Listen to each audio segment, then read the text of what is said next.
Assalamualaikum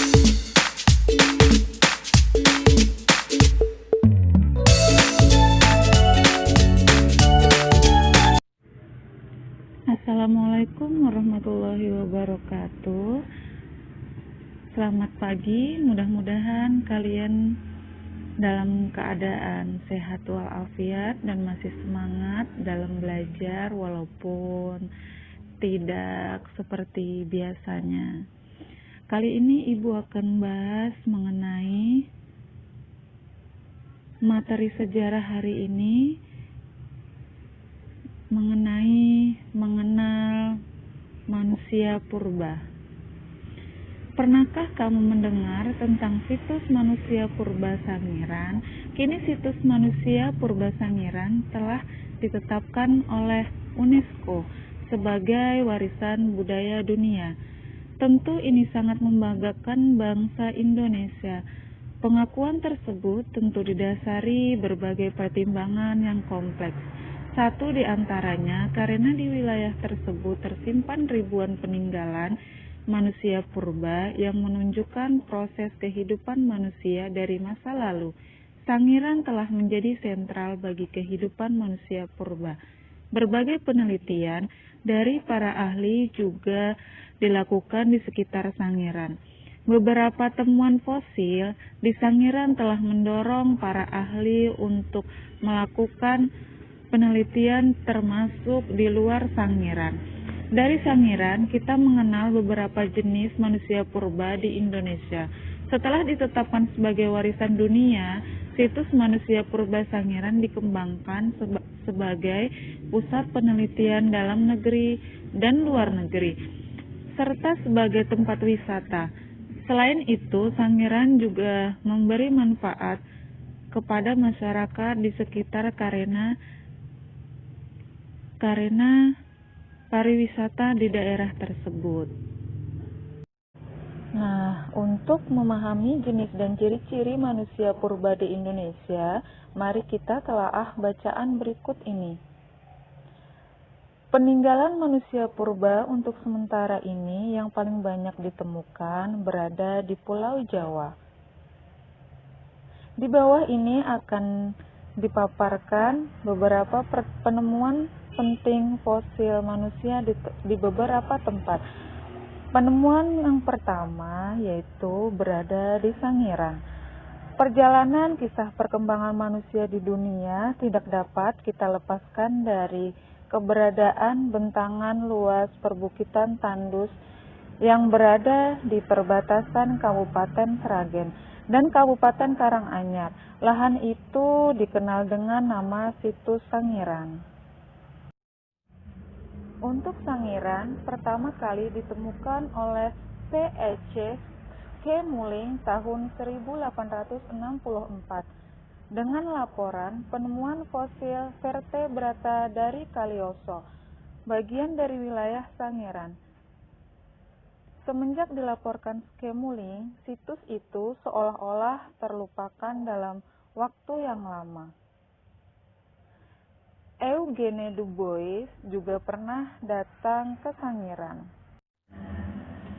Situs Sangiran tidak hanya memberikan gambaran tentang evolusi fisik manusia saja, akan tetapi juga memberikan gambaran nyata tentang evolusi budaya, binatang, dan juga lingkungan. Beberapa fosil yang ditemukan dalam seri geologis stratigrafis yang diendapkan tanpa terputus selama lebih dari 2 juta tahun menunjukkan tentang hal itu. Situs Sangiran telah diakui sebagai salah satu pusat evolusi manusia di dunia. Situs itu ditetapkan secara resmi sebagai warisan dunia pada tahun 1996 yang tercantum dalam nomor 593 Daftar Warisan Dunia World Heritage List UNESCO. Perhatikan baik-baik gambar fosil manusia purba di samping. Fosil itu juga disebut sebagai Sangiran 17. Sesuai dengan nomor seri penemuannya, fosil itu merupakan fosil Homo erectus yang terbaik di Sangiran. Ia ditemukan di endapan pasir fluvio-vulkanik di Pucang, bagian wilayah Sangiran. Fosil itu merupakan dua di antara Homo erectus di dunia yang masih lengkap dengan mukanya. Satu ditemukan di Sangiran dan satu lagi di Afrika. Untuk penemuan yang kedua berada di wilayah Trinil Ngawi, Jawa Timur. Sebelum penemuan di Trinil, Eugene Du Bois mengawali temuan Picanthropus erectus di desa Kedung Brebes. Trinil adalah sebuah desa di pinggiran Bengawan Solo, masuk wilayah administrasi Kabupaten Ngawi, Jawa Timur. Tinggalan purbakala telah lebih dulu ditemukan di daerah ini, jauh sebelum von Koenigswald menemukan Sangiran pada tahun 1934. Ekskavasi yang dilakukan oleh Eugene Du Bois di Trinil telah membawa penemuan sisa-sisa manusia purba. Tolong perhatikan gambar di samping ini ya. Untuk tengkorak Picanthropus erectus dari Trinil sangat pendek tetapi memanjang ke belakang. Volume otaknya sekitar 900 cc.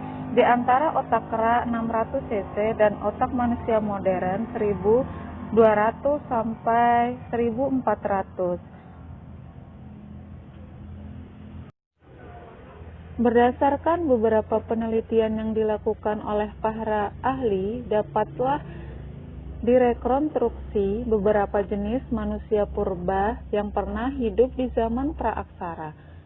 Manusia purba yang pernah hidup di zaman praaksara yang pertama yaitu jenis Meganthropus. Jenis manusia purba ini terutama berdasarkan penelitian von Koenigswald di Sangiran tahun 1936 dan 1941 yang menemukan fosil rahang manusia yang berukuran besar. Dari hasil rekonstruksi ini kemudian para ahli menamakan jenis manusia ini dengan sebutan Meganthropus paleojavanicus, artinya manusia raksasa dari Jawa. Jenis manusia purba ini memiliki ciri rahang yang kuat dan badannya tegap. Diperkirakan makanan jenis manusia ini adalah tumbuh-tumbuhan. Masa hidupnya diperkirakan pada zaman Pleistosen awal. Untuk jenis yang kedua yaitu jenis Picanthropus. Jenis manusia ini didasarkan pada penelitian Eugene Du Bois tahun 1890 di dekat Trinil, sebuah desa di pinggiran Bengawan Solo, di wilayah Ngawi.